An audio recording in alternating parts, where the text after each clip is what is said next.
এইভাবে হয়রানি করা হচ্ছে, আমাদেরকে কথা বলতে দেওয়া হচ্ছে না। আমরা যদি আমাদের চাকরির দাবিতে আমরা সরকারের শরণাপন্ন হই, আন্দোলন করি, আমাদেরকে পুলিশ দিয়ে পেটানো হয়, জলকামান দেওয়া হয়, টিয়ার গ্যাস দেওয়া হয়।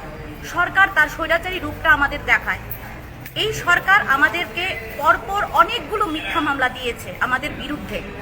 আপনারাই বলুন যে চাকরির দাবিতে আন্দোলন করা কি অন্যায়? আমরা তো কোনো রকম উচ্ছৃঙ্খল আন্দোলন করি না, আমরা গণতান্ত্রিক পদ্ধতিতেই আন্দোলন করি এবং সরকারের দ্বারস্থ হই। কিন্তু সরকার যে তার বর্বরোচিত রূপ এবং স্বৈরাচারী রূপ সেটা দেখাচ্ছে এতদিন ধরে। আজকে 2 বছরের উপরে আমরা চাকরিচ্যুত এবং আমাদের ঘরের অবস্থা, পরিবারের অবস্থা খুবই শোচনীয়। এর মধ্যে স্কুলগুলি বেসরকারি করে ফেলছে।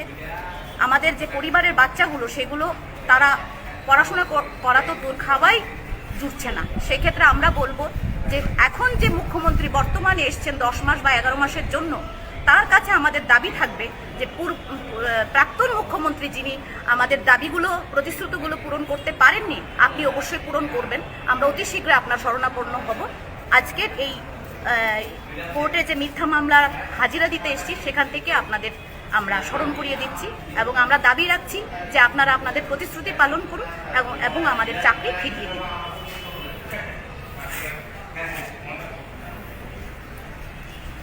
মাননীয় মুখ্যমন্ত্রী বর্তমানে যিনি ক্ষমতাসীন হয়েছেন, তিনি বিগত কিছুদিন আগে বলেছিলেন যে কোনো রকম স্কোপ বা ছিদ্র যদি থাকে তিনি অবশ্যই দেখবেন। এই বিষয়ে আপনার কি অভিমত? দেখুন, যেখানে আমাদের দাঁড়িয়ে কথা বলার কথা ছিল না, আমরা এমন জায়গায় দাঁড়িয়ে এখন কথা বলতে বাধ্য হচ্ছি। তো আমরা এখানে অল্প কয়েকজনের মুখ দাঁড়িয়ে কথা বললেও আমরা মুখ কিন্তু অল্প কজন আর নই। আমাদের পেছনে হাজার হাজার মুখ রয়েছে যাদের একটাই কথা।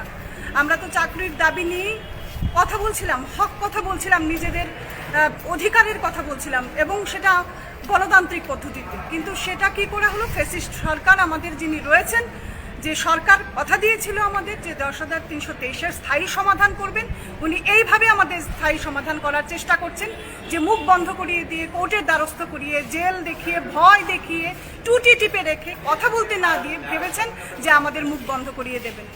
উনি কি কথা দিয়েছিলেন আমাদের রাজ্যের প্রাক্তন, এখন বলছি আমরা, সেটা নিয়ে না হয় নাই বললাম, এই জন্য বলছি না কারণ এটা সোশ্যাল মিডিয়াতে ভাইরাল। উনি কি কথা বলেছিলেন একবার নয়, বারবার বিভিন্ন কায়দায় ঘুরিয়ে ঘুরিয়ে কথা বলা থেকে শুরু করে